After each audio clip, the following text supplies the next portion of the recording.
साथियों नमस्कार। आज मोटिवेशनल के अगले अंक में हम समय के सदुपयोग के बारे में बात कर रहे हैं। सफलता का यह एक विशेष बिंदु है। समय अमूल्य धन है। इसका छोटे से छोटा पल अत्यंत कीमती है। जितने भी लोग संसार में जीरो से शुरू होकर अपने लक्ष्य की ऊंचाई पर पहुंचे हैं या उसे छू पाए हैं, उन्होंने समय के मूल्य को समझा है, इसे बर्बाद नहीं किया। आपने बहुत से लोगों को देखा होगा या सुना होगा जो कहते हैं, यार क्या करें, समय ही नहीं मिलता। और दोस्तों, एक बात और बता दूं कि समय का रोना वे लोग रोते हैं जो कुछ नहीं करते। जो समय का मूल्य समझते हैं वे समय को दोष नहीं देते। समय सभी के पास बराबर होता है, 24 घंटे। आपने किसी को देखा है जिसके पास 24 से ज़्यादा घंटे का समय हो या 24 से कम घंटे किसी के हिस्से में आए हों? नहीं ना। मेरे पास भी 24 घंटे हैं और आपके पास भी। यह हम पर निर्भर करता है कि हम अपने अमूल्य समय का सदुपयोग करते हैं या दुरुपयोग। हर दिन हमारे लिए एक नई ऊर्जा लेकर आता है। अगर आपको ऊर्जा नहीं चाहिए तो यह ऊर्जा किसी और को ट्रांसफ़र कर दी जाती है और समय का महत्व समझने वाला व्यक्ति इस ऊर्जा को अपनी ऊर्जा में मिलाकर वो कर सकता है जिसकी आप कभी कल्पना भी नहीं करते। हर रोज़ दिन आएगा और अपनी चाल से व्यतीत हो जाएगा। दिन पर दिन निकलते चले जाएंगे और समय का रोना रोने वाले व्यक्ति खाली हाथ रह जाएंगे। किसी विद्वान ने बिल्कुल सही कहा है कि खोया हुआ धन परिश्रम से दोबारा प्राप्त किया जा सकता है। खोया हुआ स्वास्थ्य औषधियों से दोबारा मिल सकता है, परंतु खोया हुआ समय फिर से प्राप्त नहीं किया जा सकता। वह सदा के लिए हाथ से फिसल जाता है, उसकी स्मृति ही शेष रह जाती है और इंसान पछताने के सिवा कुछ नहीं कर सकता। कुछ लोगों की नज़र में 10 या 15 मिनट की कोई कीमत नहीं होती। ऐसे ही लोग बाद में भाग्य को कोसते हैं। ये वही लोग होते हैं जो दिए गए समय के बाद पहुंचते हैं।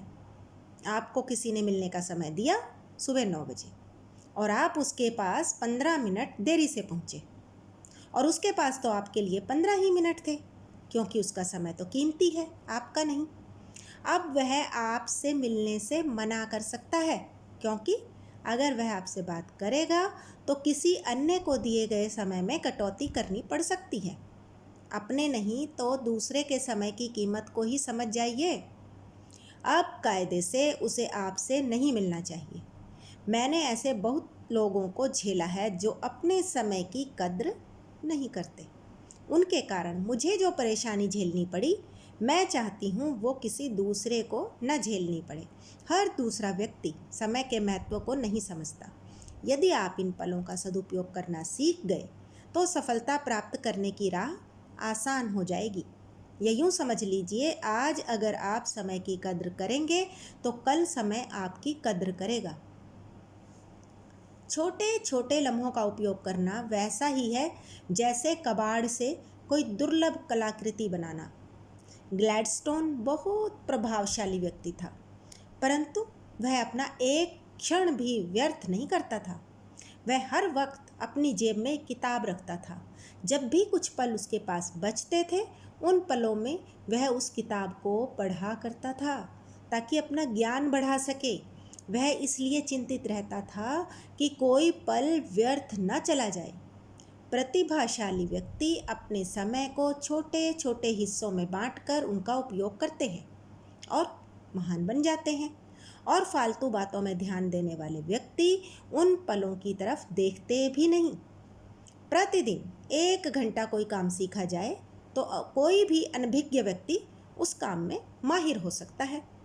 यदि प्रतिदिन 1 घंटा किसी अच्छी ज्ञानवर्धक पुस्तक को ध्यान से पढ़ा जाए तो आप बहुत ज्ञानवान हो सकते हैं। कुछ लोग पल पल का इस्तेमाल करके अपने लिए एक बड़ा वक्त बचा लेते हैं और कुछ लोग अपने घंटे बर्बाद करके कहते हैं, मेरे पास तो वक्त नहीं है। जो लोग अक्सर वक्त की कमी का रोना रोते हैं, असल में उनका जीवन अस्त व्यस्त होता है।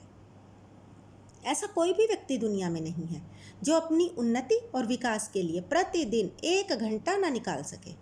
सब निकाल सकते हैं, किंतु हमें स्वयं को धोखा देना बहुत अच्छी तरह आता है, यह कहकर कि मेरे पास समय नहीं है। वास्तव में देखा जाए तो किसी 1 घंटे के मूल्य को समझने और उसका उपयोग करने वाला अभी तक इस संसार में पैदा ही नहीं हुआ। किसी ने सच ही कहा है कि ईश्वर एक बार एक ही क्षण देता है और दूसरा क्षण देने से पहले उसे वापस ले लेता है। तो साथियों, समय अनमोल है, इसकी कदर करना सीखिए। नियत समय पर कार्य करने की आदत डाल लें। दूसरों के समय की भी कद्र करें, तभी समय आपकी कद्र कर पाएगा। Thank you.